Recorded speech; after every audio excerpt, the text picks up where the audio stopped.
Good morning, everybody. How are we going this morning here on the Tribe for yet another photo tip? Just see who's on. Just comment if you're here and you're excited about today. Yeah, we're going live. We're in. That's excellent. All right, editing high contrast images is what we're doing today. So I'm looking forward to bringing you those tips and bits. So thanks for watching, everybody. If you're watching on the replay, thanks for watching, and let us know your thoughts. Just place some comments in the comments box so that I can know that you're getting value from this, or you might have questions on what I've gone through, so just let me know, okay? But each week we go through just a few either Lightroom tips or photography tips, etc. Just a quick 10-15 minute powwow session just to be able to help you along with your photography. Okay, it's 10 a.m. every Tuesday morning here in Tom's Tribe, and it is 10 a.m. daylight saving time for us here in Hobart, Melbourne, Sydney, and Adelaide. For those in Perth, that makes it, God knows, we're 3 hours ahead of you, so that makes it 7 a.m. your time. And for those in Queensland, in Brisbane in particular, it makes it 9 a.m. And for those in Adelaide,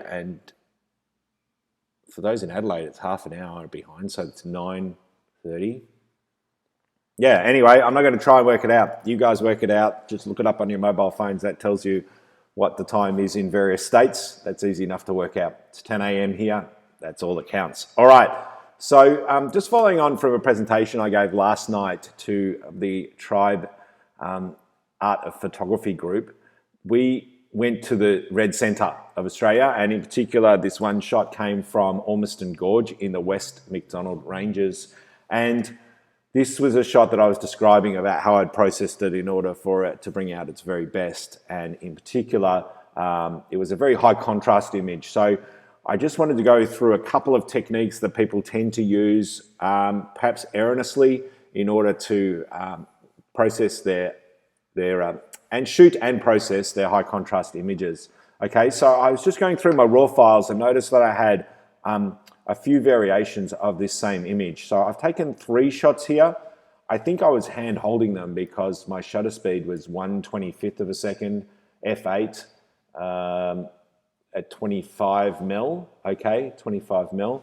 I was using a Canon 16 to 35 mil f2.8 lens. Not sure why I was up so high at 125th of a second. I'd easily get away with 1/60th or 1/30th and get more f-stop there. So that's an error on my behalf. I really probably should have been at about 1/30th of a second at f16, but I've probably, let's just have a look. Yeah, that's what I've done. I've bracketed. I've done an auto bracket on this. So the brightest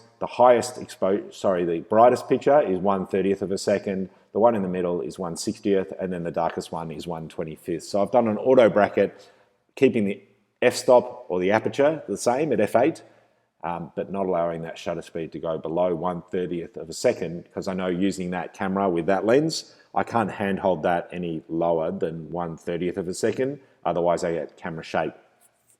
Okay, hope that makes sense. So this is my brightest exposure, this is the middle exposure, and this is the darkest one. Let's just press G on the keyboard, and let's just grab these 3, and let's go photo merge HDR, and let's see what that does to the photo, because I haven't used HDR a lot in this program. I don't tend to shoot a lot of HDR, and the reason being is that it tends to not bring out the best result, okay? And I find that I can process my best or most correct image not having to use this HDR function. But the HDR seems to be getting better and better in Lightroom and other programs. There's obviously third-party software. But let's just run these 3 frames through this software to see if it's going to do a good job. I'll just take a bit of a drink.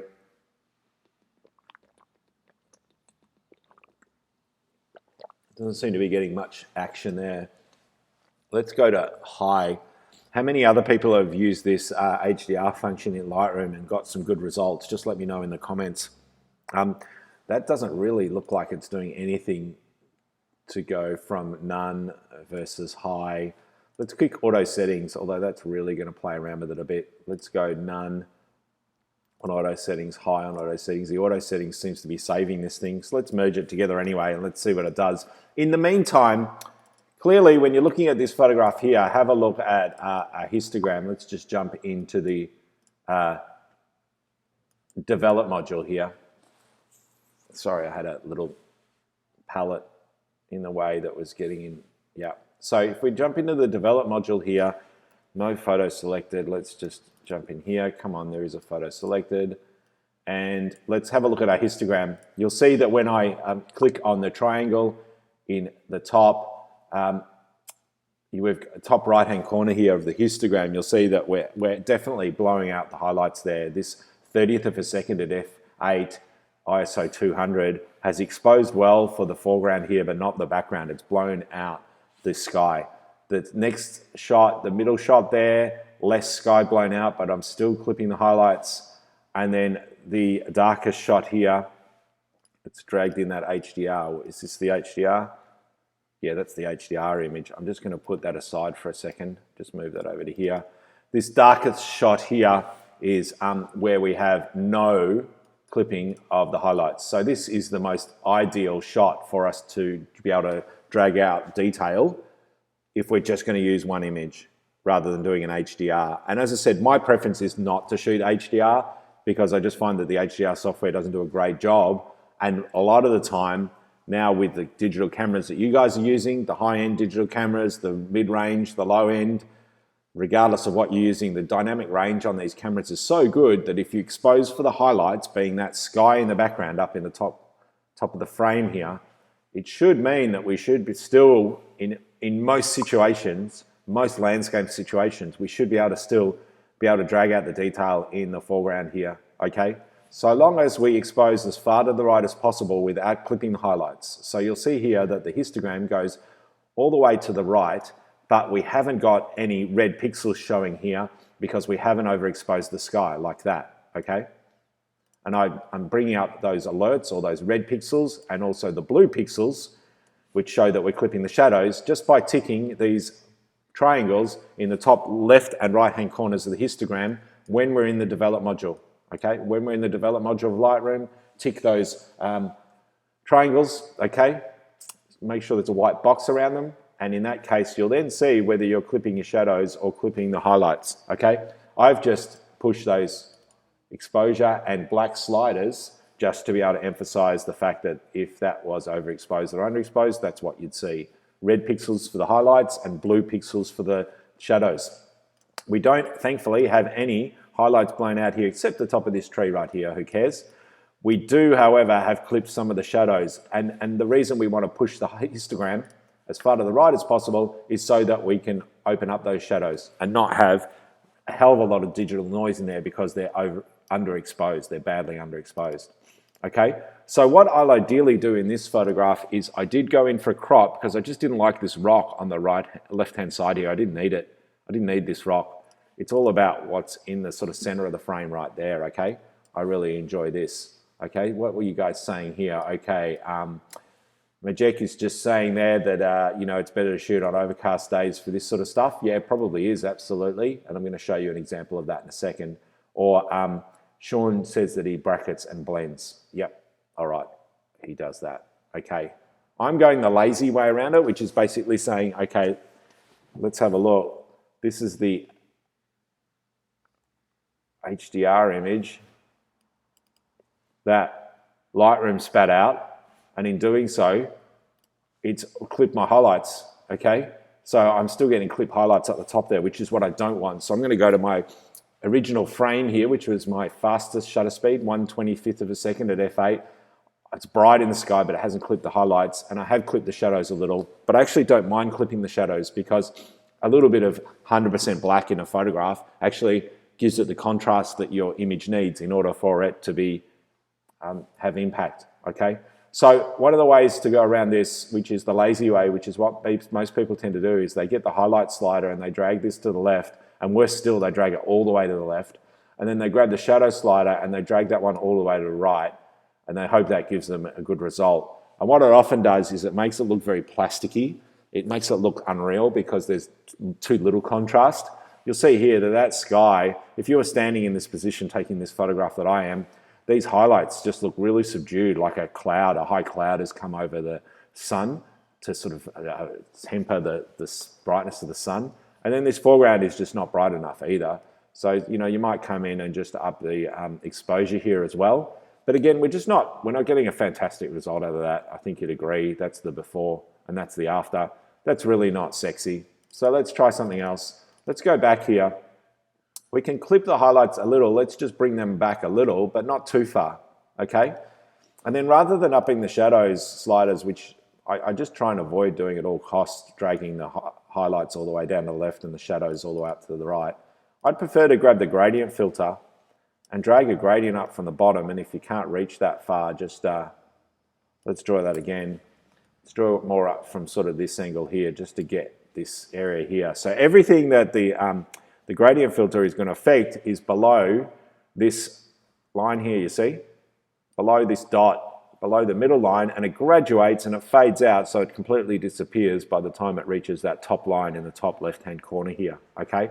So you'll see that by moving this graduated filter around, you can determine where the adjustments that you make over here are going to affect the picture. Obviously, we're going to increase the exposure slider to brighten up the foreground. That's what we're going to do.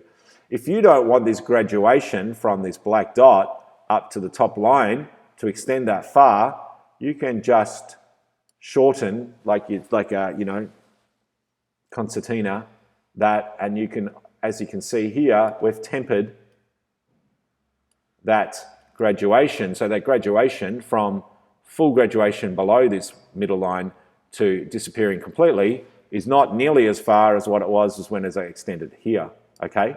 So that's a way of just being able to nicely control where that adjustment is going to happen. I'm in fact going to draw this again because I really want to, I think, just have this on a bit of an angle here. I'm not going to have this graduate so quickly. I'm going to go about here. I'm just going to turn off the mask overlay down the bottom left here. Okay, turn that off so I can see what I'm doing. And I'm going to play with that here. Now, this is giving quite a differentiation between what is light and what is dark here. I'm not enjoying that as much. I'm going to delete this again because I really want to get into these shadows that are on this cliff here. I'm going to move this down a little, and I'm really going to extend that out now because I really want that graduation to be gradual here. Okay, and again, I'm not getting that area in here that I really want, so I'm going to delete that again, and I'm going to draw it again. And in fact, I'm probably going to draw two here, okay? This is a great example of what sometimes it's not as obvious as you'd like. So let's draw one here for the foreground. Now, just have a look at the foreground. The color of these rocks here are quite subdued compared to the nice color that's in the background here. And the reason being is that these rocks are being lit by the sky above, which is blue. They're in shadow. So there's a blue color cast on these rocks here, and yet in the background here where the direct sunlight's hitting the rock and the rock's reflected off this into here, they're more yellowy orange. So we can warm these rocks up in the foreground whilst we've still got the graduated filter on. Okay, so not only have we lightened the exposure, but we're also going to change the tint and the temperature just to bring some color into those rocks in the foreground. Do you see what I've done there now? Do you see how that's balanced, that color? And I can just go in here and I can turn this, toggle this graduated filter on and off, just like that, to see the difference that I've made already, okay? So we've got rid of most of those blue pixels down here that are clipping the shadows, and we've warmed up the rocks here as well as lightened up the rocks in the foreground here. That's done a pretty good job. Let's click done on that, but we've still got this problem over here. There's a couple of ways that we can get around that. We could draw another graduated filter here. Rather than exposure, which is going to lighten these rocks here, let's just try and lighten these rocks here with shadows just to lift those up that way. We could do a little bit of that, okay? That's one way we could do it. Let's try another way, which I don't often do, is that we could grab the adjustment brush and we could paint some light into that area, okay? I don't often like to use this effect because it can be shown where you've painted the light in and look very unrealistic. But let's do this anyway. I've painted a mask in here. Have a look. That's the mask. See, I've missed a bit there. I'm just toggling that box here. Now you can see that there's quite a bit of fuzz around the edges there. And the reason I've got that is because I've got quite a heavy, or quite a large, you see I've got two circles there. I've got a solid inner circle, that's where most of the effect will take place. And then I've got an outer rim or an outer circle. That's because down here I've got the feather set at about 50%. I can go to 100 or I can go have no feather at all. But what I'm trying to do, just like we did the graduated filter there, I'm not having a sudden stop of the adjustment that I'm making. I'm trying to blend that into the surrounds, okay? So it's not so obvious with the adjustment that I've made, okay? You'll see here that if I up this, that just looks horrible, okay? So we've got to really be careful about the way we use this. We might up the shadows. No, we're just going to use the exposure, okay? And then we might need to paint that in a little bit more down the bottom here, okay, and up the top here, just so it's not so obvious that I've done this painting in the first place. You know what I mean? You've got to make this look realistic. And sometimes, that's why I don't often like using that brush, because when you're using it, it can look obvious as to where you've painted that in. So really, when you're using this adjustment brush, you really want that adjustment to look like it hasn't been painted in at all. Okay, let's toggle that on and off. And it's done a reasonable job. It's sort of spilled a little bit on the side here. I don't think that's too obvious. But again, we've got that problem where these rocks don't tend to look as warm as I'd like. So I'm going to add some nice yellow in there, not magenta. Okay, when I added the magenta, it just looked really unrealistic. But let's just add some yellow to those rocks just to lift them up a bit. And you can see that that's done a pretty good job there. So now we've gone, just pressing the backslash key on the keyboard, we've now gone from, this is the before shot, and this is the after shot. I'm reasonably happy with that, although I don't really like painting in that light there. Let's up the saturation on this picture, okay? Let's put a vignette on the edges, okay? I know that sounds weird. We're gonna darken the shot, even though we've spent a lot of time lightening it. But I just really want to draw the eye into the middle. And to finish it off too, I think I'm going to add a little bit of clarity, which is just going to add some localized contrast to the photo. And that way, that will just help tie it together a little. And I'm just going to press backslash on this keyboard just to see where we're at and see that I'm happy with that. I'm really happy with that, actually. I think there's some nice light in here that looks like it's being reflected from back behind me in the gorge here, okay? The sky isn't too blue that it looks like it's been painted in or that's unrealistic. And in fact, if we just go to lens corrections profile and just profile this one, that might help a little as well with any chromatic aberration or softness on the edges that these lenses tend to suffer from, okay?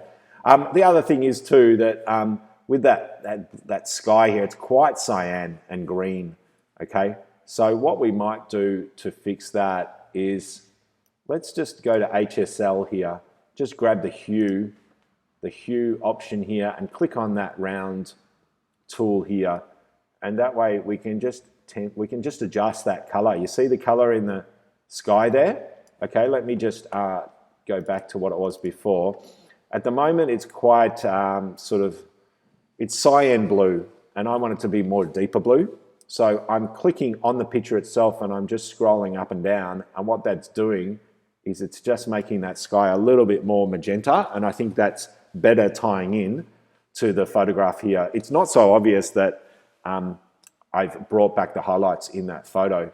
I think you'll agree here that that's a pretty goddamn good result for an image that really at the start here you'd probably look at it and go, that's rubbish, and probably press delete on your keyboard, and yet it's got all the makings of a good photograph. You just got to know what to do with it.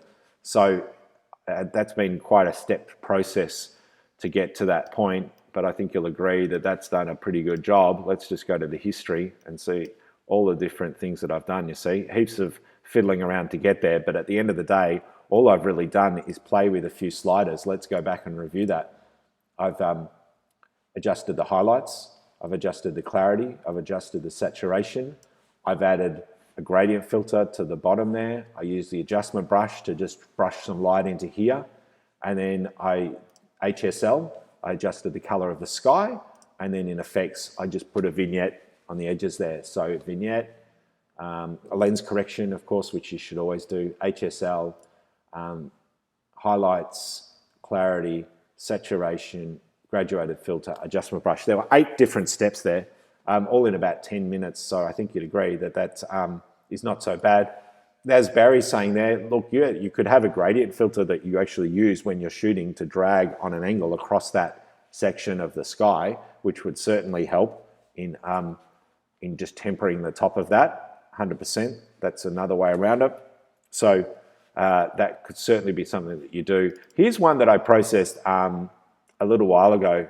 So same photograph, but just a slightly different result. It's amazing once you end up processing photographs one after the other, how you can get different shots. So this is the one on the left-hand side is the one I did today, and the one on the right-hand side is the one I've done previous. It's a little bit more yellowy red. This one on the left's a little bit more blue and magenta. I think I prefer this one here. Let's just click off that. That's the first one that I did. This one here. Yep. Let's have a look and see what I did to this one. Highlights, saturation. Did I change the HSL? Yes, I did. I've changed the blue in the sky like I've shown you there. I added a little bit of a vignette, just like I've done there. I did the profile corrections, and I've added a graduated filter from the bottom. There you go. You see, I drew a graduated filter up from the bottom here to cover this part. So that's clever. And this part, you'll see that if I take that graduated filter off, that darkens just that foreground there. And then by putting it back on, it's really lit up that foreground and this rock on the right where I painted that adjustment in. So I hope you got something from that. Let's just go into the chat and see what people have said here. Do you do a running sheet that goes over what you've done so we can do it step by step at our place? Wow, that would be adding extra value to this session, Christina. Yeah, look, I'll put it in the comments. I'll put in the comments what I've done there. Ideally, I'd just be able to screen capture the history, but because I've gone back and forth and fiddled around and experimented, as you should do, sometimes you get these tools right the first time and other times you don't. It's a bit of a dog's breakfast for me to be able to post a screenshot of that history, so I won't do that. I'll just type into the comments just briefly the step-by-step process of what I've done now, okay? All right, guys. Well, I hope that added some value. Thanks very much for watching. I'm going to be, if you're on my mailing list, I'm going to be sending out this a link to this tip each week. Otherwise, it just sits here in the Tom's Tribe, okay? You can join the mailing list from my website, tomputt.com. Down the bottom, there's in the footer, there is a link to be able to, or a box to be able to join the mailing list. Also, what's happening? I was going to say something else. I can't remember. Yeah, you can replay and slowly go through it step by step. That's right, Jackie. And this is also on YouTube as well. Also on YouTube. I post it on YouTube. Okay. Thanks for watching, guys. Have a great Tuesday, and we'll see you later when your legs are straighter. Okay, cheers. See ya. Bye.